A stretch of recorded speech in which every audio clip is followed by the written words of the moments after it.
Hey guys, welcome back to the channel. This is Dr. Subha Ramnani, and I'm happy to report that I passed my USMLE Step 2 exam with a score of 250 plus. So yay! So finally, I got the time to make my video about my Step 2 experience, and I will discuss everything in this video: my background, my timeline, the resources I use, the self-assessments, how did I improve in my self-assessments, my exam day experience, and what happened after exam day. So yeah, without much further ado, let's begin. So number one, about my background, as you guys already know if you've been following my channel and also my step one journey. So I'm an international medical graduate applying this year for the match. So I'm filming this video while I'm in the US for my US clinical experience, and pretty much that's about it. So let's move on to my timeline. So my timeline, I took my step one exam in February 2023 during my internship in India. So it was pretty hectic for me to take my step one during internship. And let me tell you, step two was not very much different, because step two I took in May 2024 during my internship plus job period, where I started working as a physician in India. So you can see there's a gap of around 14-15 months, but technically I was not studying dedicatedly for all this time. I was uh, During my internship, I still had a big chunk of my internship left after I took my step one, and after immediately after that I joined a job or worked as a physician, as a duty officer or a resident medical officer, as we say in India, or duty doctor. So while doing all of this, I prepared for my step two. So actually, my job, I took night shifts. So I only worked night shifts for from 5 p.m. to 9 a.m. for 3 to 4 days a week. So that was a pretty hectic schedule.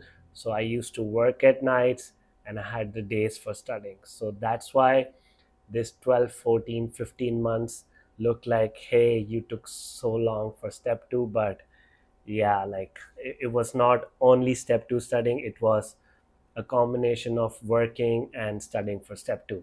And I'm glad I did that. I did not want to just sit and study for step two, because that's, I think, a red flag.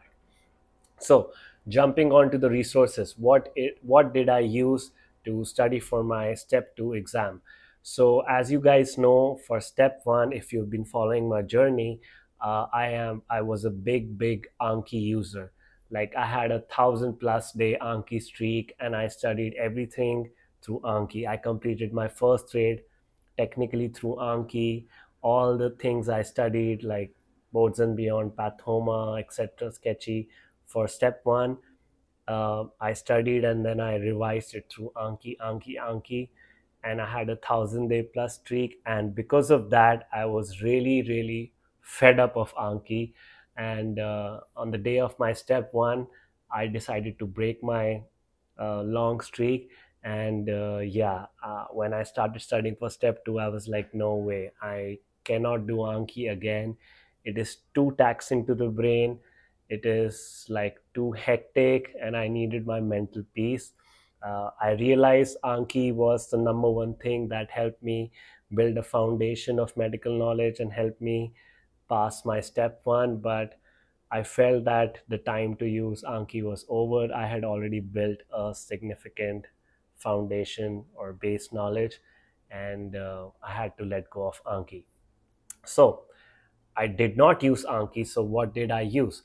So technically for step two, what all the people say, technically I did not have much guidance, but what I read on Reddit or heard from YouTube videos, that you just need UWorld. So I went ahead and purchased UWorld. So when I started doing questions, I was like, I need a primer. I need something before UWorld. So I had Boards and Beyond step two, step three videos. So I started watching these videos, and I had the White Coat Companion WCC book, latest edition, to go along with the Boards and Beyond videos. So they actually move along. So the Boards and Beyond Step 2 and 3 videos are made according to this white code companion book. So I started with the system and, like, for example, GI, and I started watching the videos and studying from the book. And it took me, like, with my internship, it took me at that time 2 to 3 months, and I was just stuck on 3 4 systems maximum. And I was like, this is not happening, this is way too slow. If I keep working like this, I will probably take my step 2 after 2 years, and this is not done. And I realized I was not gaining much out of it, because 90% of the things which I was watching in the videos or reading from the book, I already knew from my step 1 knowledge. So I was like, yes, I feel the people who I read about or watch YouTube videos about are correct. All you need is to dive into UWorld as soon as possible. So that's what I did. I dove into UWorld. So I technically reversed the classical study method. So classically, or I don't know, normally what people do is they watch videos, they read the material from the book, and they attempt questions. So it's like learning the material, reviewing the material, and applying the material. For step 2, uh, I did it like opposite, and that was a really good thing for step 2 because I already had a base. So instead of learning, reviewing, and applying, I did first applying the material because I have the foundation to the questions directly. If I did not understand anything from the questions, I would I would want to learn it from the explanation itself. If the explanations were not enough, I went to the book to review or learn more about it. If the book was not enough, then only I went to the Boards and Beyond video of that specific topic. So as you can see, this saved me a lot of time because I did not have to like watch every video, and I did not have to read through the whole chapter before beginning my questions. So reversing this process made my preparation go faster, and that was one of the like key points I utilized to study for this exam along with the hectic internship and job schedule. So as I told you, I did not do Anki, so you might wonder, how did I like review my material or learn from my incorrects? So what I did was, I used this white code companion book as my holy bible for step 2. So how people usually use first aid for step 1, like they put everything in first aid, they will annotate that you were incorrect into first aid for step 1. So in the end, they have a whole bible of step 1 to review in the end. And if you go back and watch my video on 3 mistakes I did for step 1, like 3 things I could change for my step 1 prep, one of the things was that I did not have this end review book as I did everything from Anki. So I made sure in my step 2 preparation I have something to review in the end. So what I did was, whatever question I got incorrect from UWorld, I had a specific marker and I marked it with that specific color in my white code companion book. And I'm more of a digital user, so I had the physical book. I scanned all the pages and separated it with systems and put it in my iPad, so I could annotate with my colored marker on the iPad, and I could carry it everywhere instead of a book. A slimmer iPad is much better. So that is what I did. So as you can figure out, whatever questions I got incorrect from UWorld, I annotated them or just underlined them in the book from where they were with a specific color. Or if they were not present in the book, since my book was digital, I could take some pictures or some material, copy paste material, directly from the internet, from UWorld to my book, so I could have that information there and again mark that with that specific color of UWorld incorrects, so I would have something to review in the end. So like this, I completed the whole UWorld question bank while annotating my UWorld incorrects only. I annotated nothing else. The book was clean apart from everything else. So I had this yellow color. I still remember I annotated my UWorld incorrects. So in the end, when I finished my UWorld question bank, I had this book with all yellow annotations, you know, every here and there on the page, which technically said, hey, these are the questions you missed during your UWorld, or these are the questions which you found difficult during your UWorld. The rest of the part which is not highlighted, either you already knew about it, so you're good to go, no need to read them again and again, or they were probably not very important and not asked in UWorld. So either of the two options, okay? So this is what I did and how I highlighted my white code companion for step 2. That reminds me, I forgot one more resource, was Divine Intervention Podcast. So Intervention Podcast is an amazing resource. It's an audio podcast which you can find on Divine's website or on your favorite podcast streaming platform, Google, Apple. So I use Pocket Cast, so I used to listen it on Pocket Cast. So let's talk more about Divine Intervention Podcast actually. So Divine has made these podcasts in a way where he would ask you questions and give you the answer next. So it's kind of a active and passive recall at the same time, because if you are listening to it actively, he would ask the question, and like in a 2-second pause he would then reveal the answer or talk about the topic. So in that 2-second pause, I used to try to answer the question myself, or follow his train of thought, and that served as a good revision material. I wouldn't say it's a learning material. Of course, there were some podcasts of his. I can have a whole list down in the description below, or if the editing permits, I'll have a list on the screen of what podcasts I listened to and what podcasts I found which were important. So what I did was, since this podcast streaming platform was Pocket Cast, I downloaded all his podcasts from his website as an audio file, and I imported them into my Pocket Cast podcast application, so I can listen to them offline, because for my job I used to travel via car or by metro a lot, and metro, you don't have signals.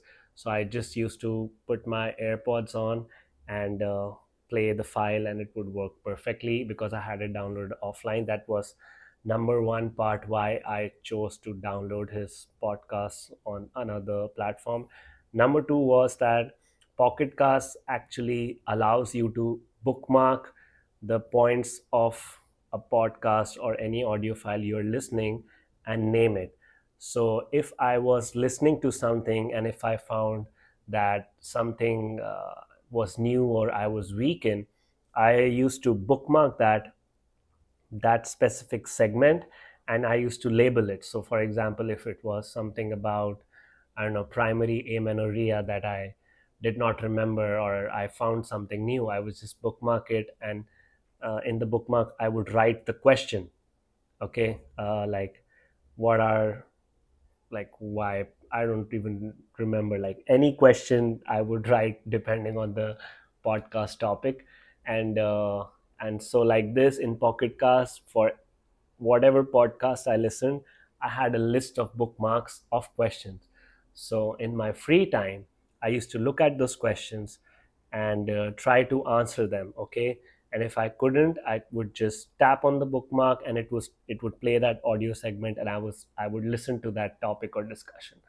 So I felt that was one of the best strategies I used to recall and review material passively and actively, especially because I did not have Anki.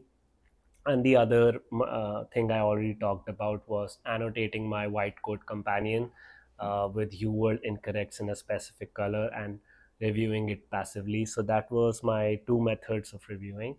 So I used UWord. What other resources I used? Yeah, I used Amboss for the last month of my preparation for my week topics for patient safety, quality improvement, ethics, and the 200 high yield concepts. So I used the Amboss question bank just for like 30 days in the end, and that was pretty much about it for the resources. But how I used it was the key factor. And when now let's talk about self assessments.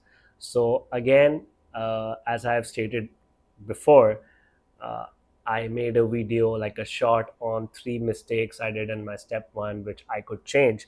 One of the mistakes, as I already said, was not having a review book in the end.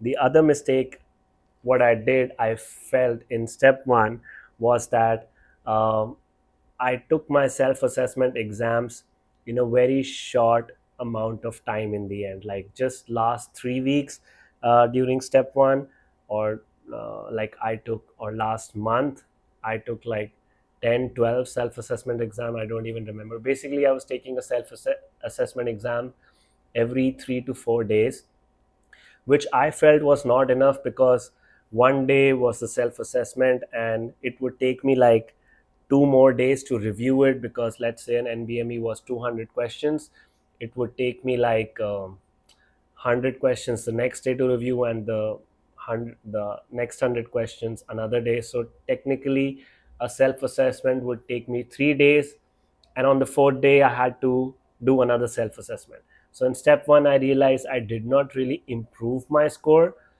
it I already got a good score from first self assessment, so it was fine. And step one was pass fail, so I was passing in all self assessments, so I did not stress much about if I'm increasing my score. But for step two, I knew score matters. You're gonna get a score, and you want to go as high as possible, especially above the average mean, I would say. That was my target, at least. So I can be above the mean, matching into my desired specialty, the average mean for international medical graduate. So I knew that I needed a score. So I wanted to space out my self assessments weekly rather than every 3 4 days. So if I would take a self assessment on Monday, the next self assessment I schedule the next Monday. So if I took like 8 self assessments, I literally needed 2 months of self assessments. So that's how I spaced it for step two. So what self assessments I took? So 2 months before the exam, there was a free Lecturio self assessment week. So I took the opportunity and took the free Lecturio self assessment, and I got a score, I remember, of 230 plus. This was my first self assessment ever, and I had completed like 80% of UWorld around that time. Didn't even touch Amboss around that time. Did not do many reviews. So I was really happy about it. I was like, it's a good score to begin with. It's my first ever self assessment exam. I have not even finished UWorld, so I should only increase from here. And boy, oh boy, I was wrong. Um, you know, from this point, my next two self assessments literally crushed me. Like, they crushed my confidence to the point that I was like, no way I can take this exam in the next 1.5 months. So the next NBME I took was NBME, let me see, NBME 12, and then I took UWorld SA1. So according to my research on Reddit, NBME 12 and UWSA1 were the most difficult exams, self assessments, and they were quoted as the least similar to the exam. So I wanted to get rid of these way before. I did not want to attempt these around anytime around my exam. So I decided to take them, just after my this lecturio free self-assessment, when I did not even finish UWorld, and it crushed me. I literally got a score of pass fail. Like, yeah, I would just say that. So you can imagine it crushed my confidence, and I was thinking that I'm doing something wrong, that I should. I was self-reflecting, reevaluating my strategy, that what is going wrong. I remember I spoke to one of my friends who had just taken the step two. I spoke to her, voiced out my concerns to her. Unlike step one, I had a little bit of guidance in step two because of I made some connections. So yeah, I spoke to her, I remember, and I was like, I'm doing something wrong. But again, I was doing everything what other people do, like UWorld and all. So uh, that pushed me to start Amboss as well. um, so I just took it as a point that, hey, everyone says that these exams are not representative of the real exams. Don't worry, you still have 1.5 months to go. These exams were just a blip, they are not representative. Just forget about them and move on. So the next exam I took was NBME 10. Around that time, I was finishing my UWorld, or I think I had finished it, and I was starting Amboss. My score jumped a bit. I was like, I mean, beyond the passing range of 216, I believe. So I was like, okay, we are improving. Like, we are getting out of the rut of NBME 12 and UWSA 1. So it was still not where I wanted, but it improved.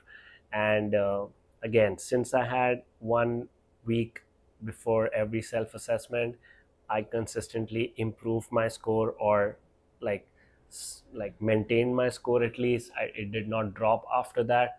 So yeah, I utilized Amboss for my weak topics. So I used to analyze my NBMEs. For example, again, like 200 question NBME, and I would just do the self-assessment, and the next day 100 questions review, and the next day 100 questions. So 3 days for reviewing the whole self-assessment, and the next 3 to 4 days I would spend on doing some topics from Amboss, which I already talked about, or doing my weak topics from Amboss specifically. All this while, I also got to know about CMS forms during the end, during when I was finishing UWorld, or I had already finished. So CMS forms are basically shelf exams which US graduates take, or US medical students take during their clerkships. So these are clerkship specific exams comprising of like clerkship specific questions. So for example, you have a surgery shelf exam which consists of 50 questions. You have internal medicine, you have pediatrics, psych, and so on and so forth. So these were also like I used them as a resource to reinforce the concepts I learned throughout this journey from NBME, from UWorld, and etc. And since I was already very close to the exam, around 1 month or 1.5 months, I found these CMS forms to be easier than UWorld, Amboss, or the NBME exams. So what I read about it, like, people usually do the last two forms of CMS. So uh, in my time, the current, like, now is form 7 and 8 for most of the clerkships. So I just did the latest forms. So that, like, for form 8 for IM, form 8 for surgery, if I'm not wrong. So because I was getting a good score in them, I found that they are not really helping me. They are helping me to reinforce the concepts, but not really helping me otherwise, because I was finding these questions not very challenging. I mean, they were difficult, but the way they were phrased, I was feeling like this is not how it would be faced, in the real exam. So I just did the last forms of these and I stopped doing them, but they were definitely helpful. I would say if you have the time, you should definitely do CMS forms. So I also utilize CMS forms during my reviewing of self assessments, and that's how, little by little my score increased. And in the end, I took so yeah, after this I took NBME 10, 13, 14, and UWSA 2. That was my last exam, and just 1 week before my real exam I took the free 120. Unlike step 1 where I attempted the free 120 in the exam center, this free 120 I just attempted at my home. And again, I want to reiterate that how I did it, and I would recommend whenever you are taking these NBMEs at home, just take them as if you are taking the real exam. That means full dedication, no like break times according to how you would take in the exam. I know NBME's format is a bit different, but you can correlate how you could structure your break times.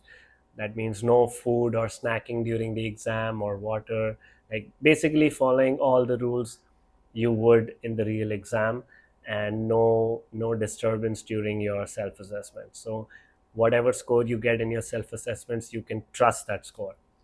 Basically, that was the point, because if you quote unquote cheat in self assessment, review some material in between the block, or take a break in between the block, or have a snack in between the block, that's technically something you cannot do in the real exam. So you cannot trust that score. That was my thinking.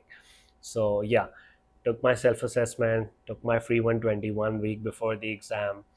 I kept reviewing Divine Intervention podcast, my bookmarks from Divine Intervention podcast, my White Coat Companion book, my U World incorrects, and also just like U World, I also marked NBME incorrects with another color, which was purple.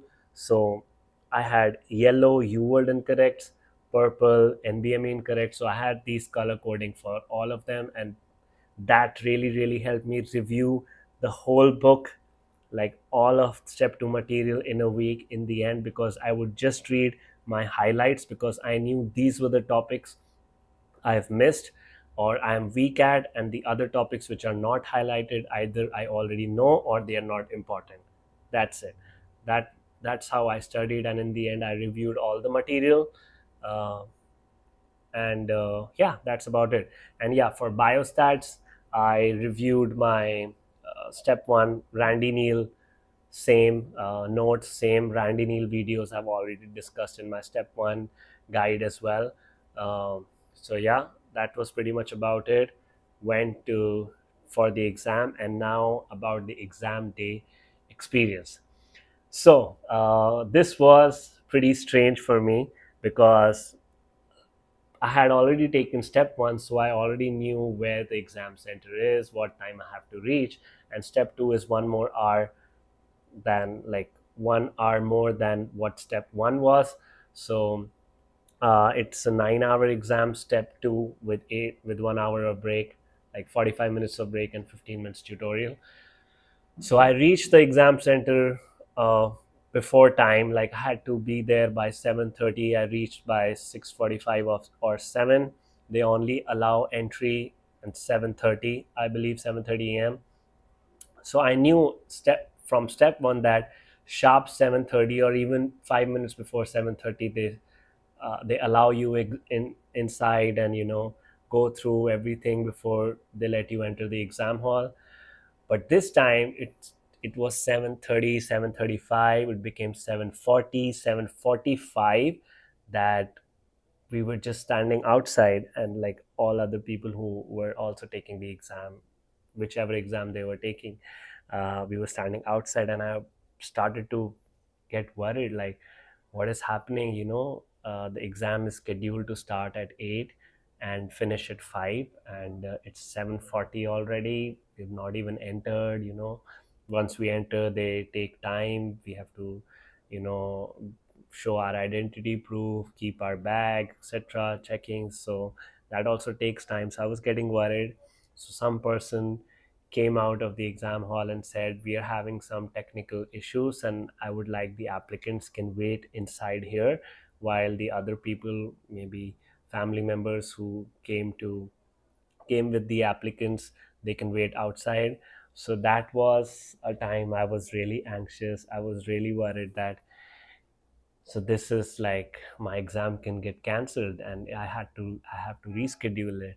And I was really worried because I am really, really anxious about my sleep, during the exam. So before the exam, I prepared my sleep pattern. Like 2 days before, I slept at a time where I could wake up for my exam, because for my exam I had to wake up around 4:30 a.m. or 5 a.m. because the exam center is one and a half hour from my place.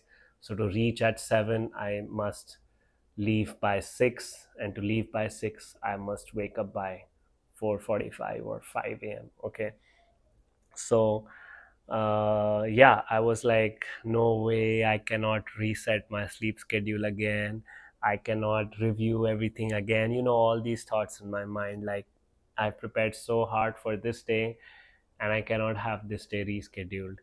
And just as I was thinking, they came like, okay, it's sorted, everything is good. It was 7:45 or 7:46, I believe. I was like the first one to go, like, hey, here's my identity, let me go in the exam. And yeah, so we started the exam on time. And when the first block started, I was like, hey, here it goes. This is it. This is step 2 exam. This is what you need before you want to apply for residency. And yeah, like I forgot everything, like it got delayed and all, and I just started my block. And for step 1, my breaks were pretty good structured, because step 1 had, I believe, 6 breaks. Yeah, 7 blocks, 6 breaks. So for step 1, I remember I skipped the tutorial in both step 1 and step 2, so I had 60 minutes break. So in step 1, I remember I took 5 minutes, 5 minutes, 10 minutes, 10 minutes, 15 minutes, 15 minutes. That made it a total of 1 hour of break. And I structured it like that because as time went along, like I needed more break time. But for step 2, there were 7 breaks and 8 blocks, so I could not really do 5, 5, 10, 10, 15, 15.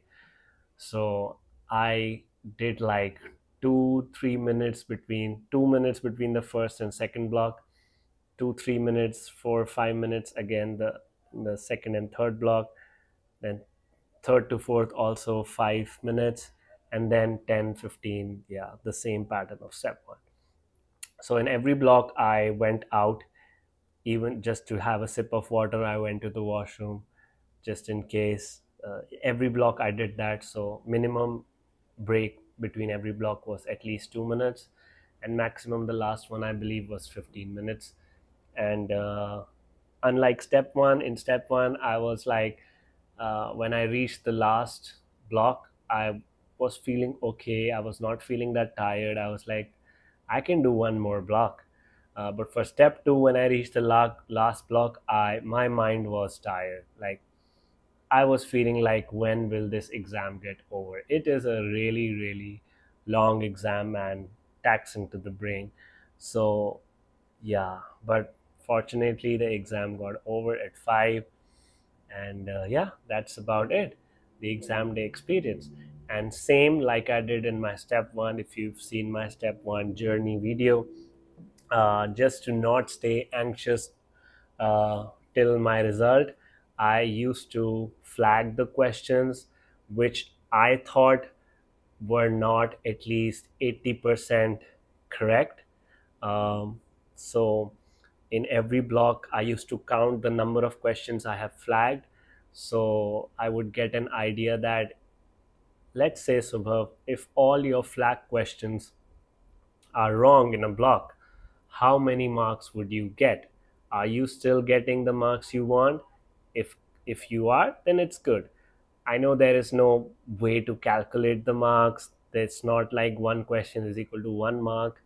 There are experimental questions, and what all the marking scheme is very complicated, but it just gives me an internal relief that okay, in an on an average I marked around 10 flags or 12 flags per block. So if there are 8 blocks, I marked around 80, 90, around 100. So out of no, how many questions are there? 280. No, 318 questions for step 2. So out of 318 questions, I flagged around 100 questions. So let's say if all 100 questions are wrong, you get the point. That's how I was thinking, just to stay calm till the result day. And yeah, and that's how it happened. And till the result day, I was bit anxious. I actually had to come to US for my US clinical experience, and I remember because I still did not get my result and I had to travel like in 10 days after the result. I booked like flexible tickets because I was like paranoid, like just in case I fail the exam, there's no point going to the US for US clinical experience because my journey is over, blah blah blah. So I was a little bit anxious and paranoid about the result. But yeah, in the end I got the result, and I got my above my target score. I would say I wanted above the mean, so I got that. And yeah, that's pretty much about it, my step 2 experience. If you learned anything from my experience, or if you enjoyed how I shared my experience, just give it a like, comment down below if this experience helped you, or if you need more guidance or help on USMLE, so I can help you in the comments, and share it with your friends who are preparing for USMLE. That helps out a lot. It's free for you to do all of these things: like, comment, and subscribe. And I really appreciate if you watched it this far and you are a super fan of this channel. And I thank you for watching my experience. Good luck. Bye bye. And stay mad about medicine.